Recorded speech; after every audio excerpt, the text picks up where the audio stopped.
திருவண்ணாமலை சந்தைமேடு பகுதியில் உள்ள சந்தையில் கால்நடை வியாபாரம் களை கட்டி உள்ளது. கூடுதல் தகவல்களை வழங்குவதற்காக செய்தியாளர் காமராஜ் இணைந்திருக்கிறார். அவரிடம் கேட்கலாம்.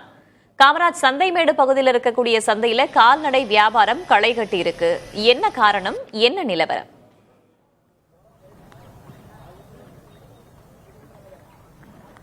திருவண்ணாமலை கார்த்திகை தீபம் ஆண்டுதோறும் பிரசித்தி பெற்றதாக கருதப்படுகிற நிலையில் இன்னொரு விஷயமும் இந்த ஊரில் பிரசித்தி பெற்றதாக திகழக்கூடியதாக இருக்கிறது. ஆண்டுதோறும் சந்தைமேடு பகுதியில் பார்த்தீங்கன்னா கால்நடை சந்தை நடைபெறுவது வழக்கம். இந்த ஆண்டும் கால்நடை சந்தையானது நடைபெற்று வருகிறது. முக்கியமாக இந்த சந்தையில் சிறப்பு வாய்ந்தது என்னவென்றால் குதிரைகள் விற்பனைக்கு கொண்டு வரப்பட்டு இந்த பகுதியில் விற்பனை செய்யப்படுகிறது. அது மட்டும் இல்லாமல் கால்நடைகள் தஞ்சாவூர், திருநெல்வேலி, மதுரை உள்ளிட்ட பல்வேறு இடங்களில் இருந்தும் இந்த பகுதிக்கு கொண்டு வரப்பட்டு விற்பனை செய்யப்படுகிறது. அதே போன்று ரேக்லா ரேஸ் சொல்லக்கூடிய அந்த வாகனங்களும் இந்த பகுதியில் விற்பனைக்காக கொண்டு வரப்பட்டு நிறுத்தப்பட்டிருக்கிறது.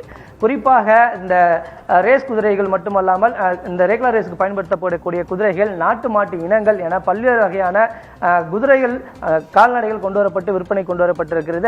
அதே போன்று குதிரைகள் மற்றும் கால்நடைகளுக்கு பயன்படுத்தக்கூடிய அந்த கயிறுகள், அலங்கார தோரணைகள் அனைத்துமே இந்த பகுதியில் விற்பனை கொண்டு வரப்பட்டிருக்கிறது.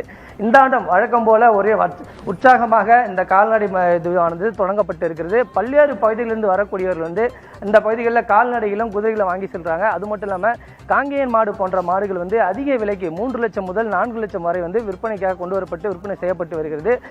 இந்த பகுதி திருவண்ணாமலை பகுதிகள் மட்டும் இல்லாமல் ஆந்திரா பகுதிகளிலிருந்தும் கொண்டு வரப்பட்டு விற்பனைக்காக கொண்டு வரப்பட்டு இந்த பகுதிகளில் விற்பனைக்கு நிறுத்தி வைக்கப்பட்டிருக்கிறது. இன்று தொடங்கக்கூடிய இந்த கால்நடை சந்தையானது வருகின்ற 5 நாட்கள் நடைபெறும். இந்த 5 நாட்களில் குறிப்பாக இன்றும் நாளையும் நாளை மறுநாள் 3 நாட்கள் அதிக அளவில் வியாபாரம் இருக்கும் என இந்த பகுதிக்கு வரக்கூடிய தெரிவிக்கிறாங்க. இந்த பகுதியில் இங்க இருக்கக்கூடிய கால்நடைகளுக்கு சிறப்பு முகாம்கள் கொடுக்கப்பட்டிருக்கு. அந்த முகாம் மூலமாக சிகிச்சை அளிக்கப்பட்டு தொடர்ந்து இந்த பகுதியில் வியாபாரம் களை கட்டி தொடங்கி நடைபெற்று வருகிறது.